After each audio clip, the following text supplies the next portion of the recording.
Hi guys, and welcome to my Let's Play video for IAT 210 on Shadowverse. Shadowverse is a free-to-play digital card game developed and published by Psy Games. It's available through Steam as well as iOS and Android. The game first started out only on mobile, but as it gained popularity, the game was also later released on Steam. This video will be split into 3 sections, with the first section talking about how successful the game is for its genre as a digital collectible card game, while the second section will talk about the design qualities of the game based off of IAT 210 concepts. Last but not least, the last section will focus on the business model and whether or not it ended up leading to success or failure. And with that out of the way, let's jump right into it. Shadowverse as a digital card game is one of the most successful ones out there. The other most notable card game would probably be Hearthstone. Now most of you have probably heard of Hearthstone, but in case you haven't, I'll give you some quick info. It's a card game developed by Blizzard, released in 2014 of March, while Shadowverse was released later in 2016 of June. These two games have quite similar mechanics, while also differing in tastes. Hearthstone is more popular in Western audiences, while Shadowverse is much more popular in Japan. It's the leading card game in Japan, and with good reason. With the generous developers, it's no wonder why they're a hit. When Shadowverse was first released, gaming forums such as Reddit regarded Shadowverse as a better Hearthstone, and with good reason. The game is much more generous to players when compared to the other card game alternatives.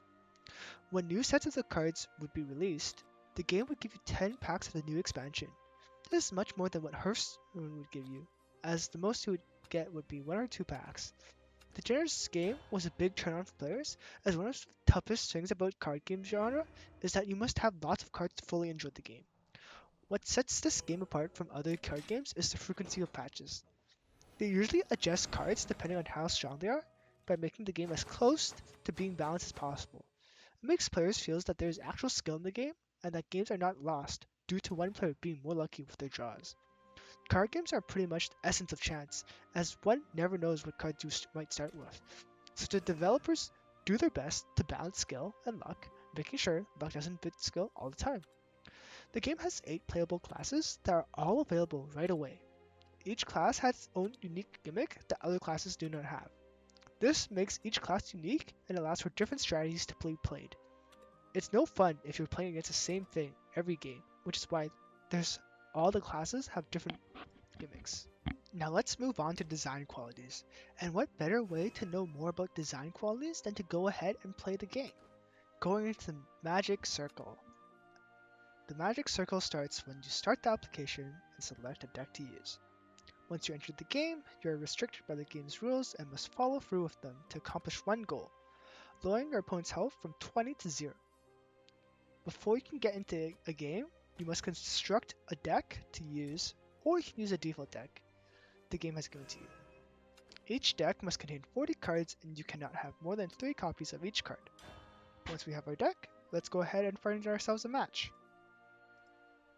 From the gamer motivation model, players who enjoy competition, challenge, and strategy, as well as a little bit of achievement, are perfect for Shadowverse. The game, of course, is a competition because you're competing with another player. And it's a game that has challenge and strategy since it requires you to be able to make the most optimal choice and being able to predict what your opponent might play and how you respond to that play, sometimes thinking 1 or 2 turns in advance. As for achievements, you can try and collect all the cards, or you can try and complete the achievements in the Achievements tab.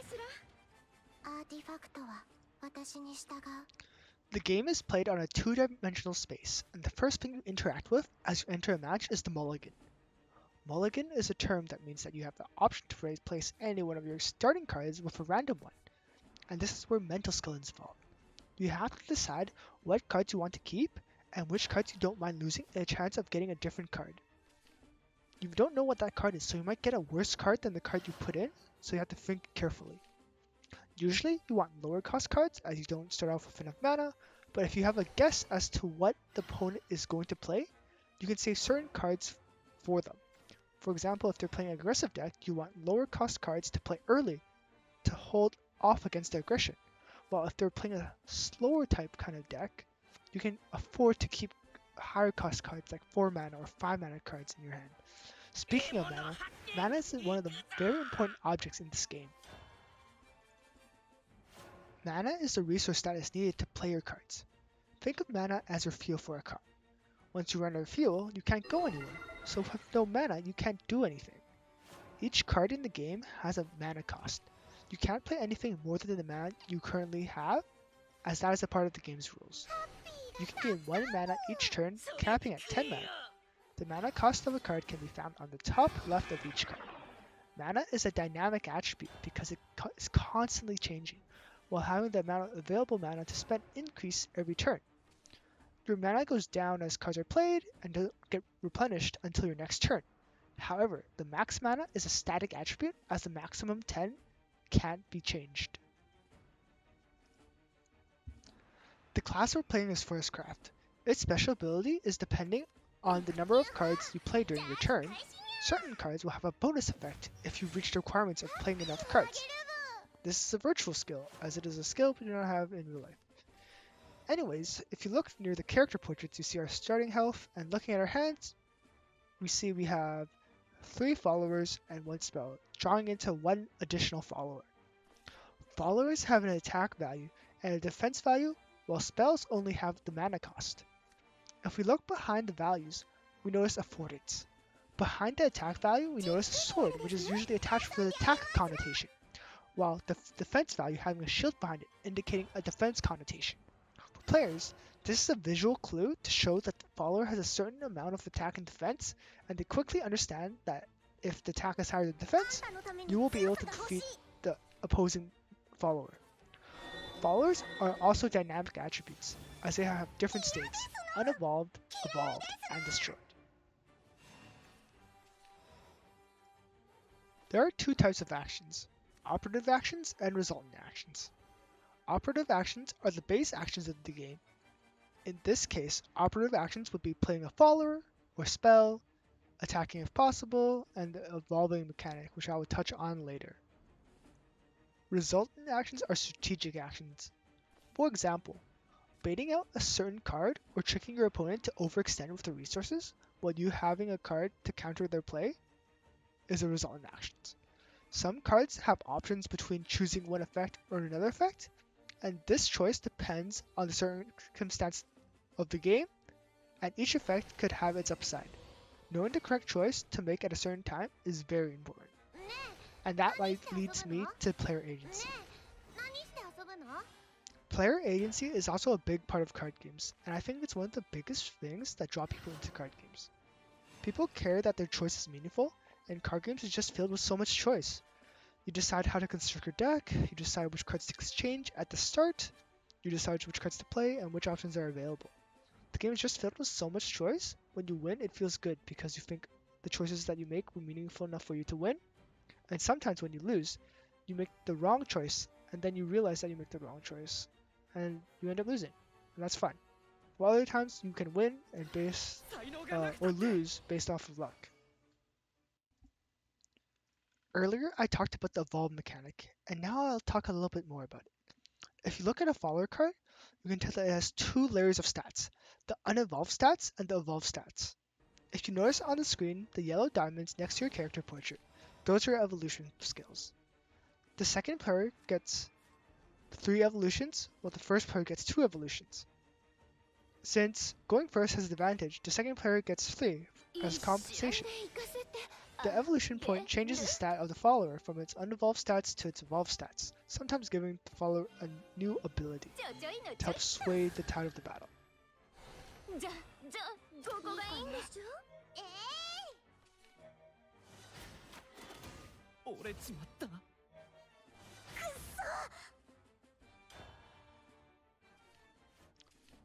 To end off this section, the last thing I want to talk about is behavioral rules. Behavioral rules such as fair play and etiquette don't matter as much, as it's pretty much impossible to cheat on a digital card game unlike playing a card game in real life, where there's nothing stopping someone from cheating, like maybe adding cards to their hand or drawing extra cards. The game only offers an emote system to interact with your opponent, such as greetings, taunts, and other similar things. With the use of emotes, the environment is much less toxic than games that have a chat or you playing the game in real life, as the interaction between players during Shadowverse is quite limited. And that concludes the section on design quality. Finally, we're at the last section, their business model.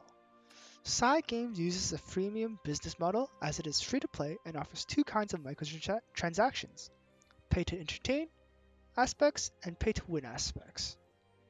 Regarding pay to entertain aspects, those include different character portraits for classes, sleeve for decks, and those are pretty much just different ways to look different from other players.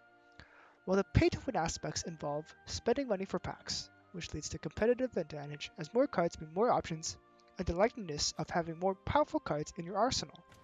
However, it's still possible for a free-to-play player to be competitive, so in this case, the pay-to-win aspect does not affect the rankings of the ladders too much.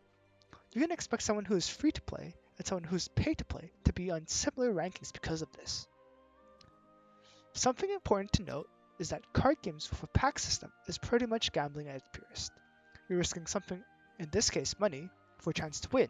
In this case, the possibility of you winning what could be a rare card or a super rare class portrait with low probability of getting. Gambling is pretty much the exact same thing. This is why Saigen's business model of freemium is so successful. They hook you in and you just lose all your money. But on a more serious note, it's similar to what we talked about in class. When you're pulling packs, there's the occasion that you might get a small win. Maybe you get a legendary card, a really powerful card. And then you want to keep pulling because you want to keep getting more of those cards. That's just like slot machines, just like roulette. Finally, the last thing I would like to point out is that Psy Games does many collaborations. They have done collaborations with Street Fighter, Rage of Bahamut, and most recently, Grand Blue Fantasy, the later two being developed by Psy Games as well. It's really a brilliant marketing strategy if you think about it. By doing collaborations, they connect the player base of all their games into one, pulling in interest from their other games, Street Fighter, and by doing so, making them spend currency on the game since they can relate to the collaboration exclusives, since those exclusives come from the games that they played. Anyways, that's it for the video. I hope you found this video as interesting as it was for me to make it. Until next time.